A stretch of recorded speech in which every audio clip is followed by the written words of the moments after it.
Assalamualaikum warahmatullahi wabarakatuh. Di sini saya Suci Rodiasari bersama rekan saya Dia Aprilia Pratiwi akan mempresentasikan mengenai metafora zakat dan syariah enterprise teori untuk akuntansi syariah. Subbab yang akan kami bahas dalam bab ini yaitu 1. Metafora amanah, 2. Realitas organisasi yang dimetaforakan dengan zakat, 3. Syariah Enterprise Theory. Memasuki bab pertama, yaitu metafora amanah. Bentuk konkret dari metafora ini di dalam organisasi bisnis adalah realitas organisasi yang memetaforakan dengan zakat. Dalam bentuk metafora ini, realitas organisasi yang profit oriented atau stakeholder oriented bukan lagi orientasi yang tepat bagi perusahaan yang berbasis nilai syariah, tetapi sebaliknya menggunakan konsep yang berorientasi pada zakat atau zakat oriented, yaitu berorientasi pada pelestarian alam, natural environment, berorientasi pada stakeholder, dan pada Tuhan. Metafora amanah mengindikasikan bahwa perusahaan merupakan instrumen yang digunakan oleh manusia untuk mengekspresikan kekhalifahan manusia di bumi, yaitu menciptakan dan menyebarkan kesejahteraan bagi stakeholders atau manusia dan lingkungan alam. Konsekuensi dari hal ini adalah bahwa semua yang dilakukan oleh manajemen harus pada etika syariah ataupun etika bisnis. Orientasi pada Tuhan secara tersirat tanpa pada aplikasi nilai-nilai syariah dalam operasionalisasi perusahaan. Metafora amanah ini sebetulnya diturunkan dari sebuah aksioma yang menetapkan pada dasarnya manusia itu berfungsi sebagai khalifah fil ard.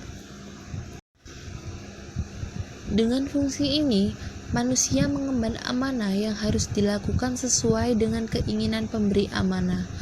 Adapun amanah di sini adalah mengelola bumi secara bertanggung jawab dengan menggunakan akal yang telah dianugerahkan oleh Allah. Ringkasnya, manusia memiliki tugas mulia, yaitu menciptakan dan mendistribusikan kesejahteraan materi maupun non-materi bagi seluruh manusia dan alam semesta. Untuk mempermudah tugas ini, manusia dapat menciptakan organisasi, baik organisasi bisnis maupun organisasi sosial, untuk digunakan sebagai instrumen dalam mengemban tugas tersebut. Oleh karena itu, sangat wajar jika metafora amanah digunakan untuk mendesain bentuk, struktur, dan manajemen organisasi dalam rangka menciptakan dan mendistribusikan kesejahteraan. Kita lanjut ke bab yang kedua, yaitu realitas organisasi yang dimetaforakan dengan zakat. Dalam bentuk yang lebih operasional, metafora amanah bisa diturunkan menjadi metafora zakat atau realitas organisasi yang dimetaforakan dengan zakat.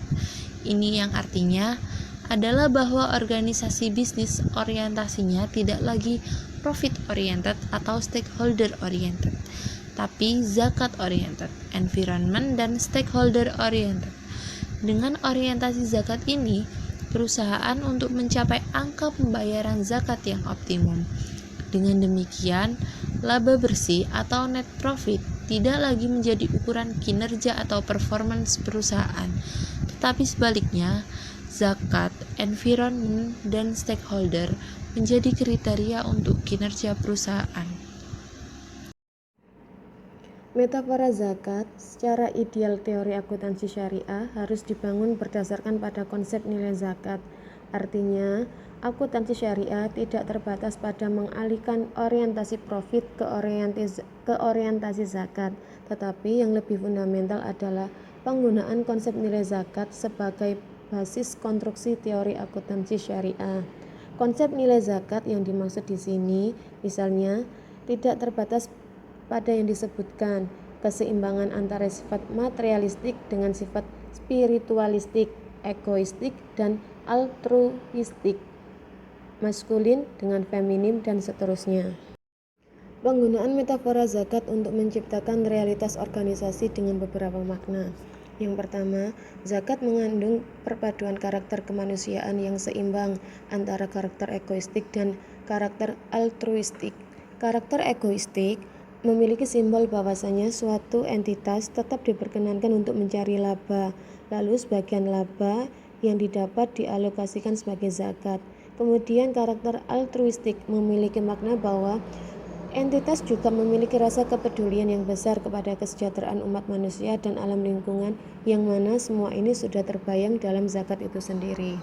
Yang kedua, zakat adalah sebagai tujuan utama, maka segala bentuk operasi perusahaan harus tunduk pada aturan main yang ditetapkan pada syariah. Yang ketiga, terdapat transformasi dari pencapaian laba bersih yang maksimal ke pencapaian zakat. Hal ini menunjukkan bahwa pendapatan laba tidak merupakan tujuan akhir dari suatu entitas. Yang keempat, zakat adalah jembatan penghubung antara aktivitas manusia yang profan dan suci. Yang kelima, zakat mengandung nilai emansipatoris, yaitu simbol kebebasan manusia dari kesengsaraan ekonomi, sosial, dan intelektual, juga kebebasan alam dari kesengsaraan dan pemanfaatan manusia. Syariah Enterprise Theory. Dalam Syariah Enterprise Theory menjelaskan aksioma terpenting yang harus mendasari dalam setiap penetapan konsepnya adalah Allah sebagai pencipta dan pemilik tunggal dari seluruh sumber daya yang ada di dunia. Maka yang berlaku dalam Syariah Enterprise Theory adalah Allah sebagai sumber amanah utama karena Dia adalah pemilik yang tunggal dan mutlak, sedangkan sumber daya yang dimiliki oleh para stakeholder pada prinsipnya adalah amanah dari Allah yang di dalamnya melekat sebuah tanggung jawab untuk menggunakan dengan cara dan tujuan yang ditetapkan oleh sang pemberi amanah. Pada prinsipnya, Syariah Enterprise Theory memberikan bentuk pertanggungjawaban utamanya kepada Allah secara vertikal, yang kemudian dijabarkan lagi pada bentuk pertanggungjawaban horizontal, yaitu pertanggungjawaban kepada umat manusia dan lingkungan alam. Syariah Enterprise Theory menyajikan value add statement, laporan nilai tambah, sebagai salah satu laporan keuangannya. Laporan tersebut memberikan informasi tentang nilai tambah yang berhasil diciptakan oleh perusahaan dan pendistribusian nilai tambah kepada pihak yang berhak menerimanya. Adapun pihak yang berhak menerima pendistribusian nilai tambah ini diklasifikasikan menjadi dua golongan. Golongan pertama yaitu pihak yang terkait langsung dengan bisnis perusahaan, seperti para pemegang saham, manajemen, karyawan, kreditur, pemasok, pemerintah, dan lain-lain. Golongan kedua yaitu pihak yang tidak terkait langsung dengan bisnis perusahaan, seperti masyarakat mustahik, penerima zakat, infak, dan sodako, dan lingkungan alam, misalnya untuk pelestarian alam. Sekian presentasi dari kelompok kami. Bila ada kurangnya, kami mohon maaf. Sekian dan terima kasih. Wassalamualaikum warahmatullahi wabarakatuh.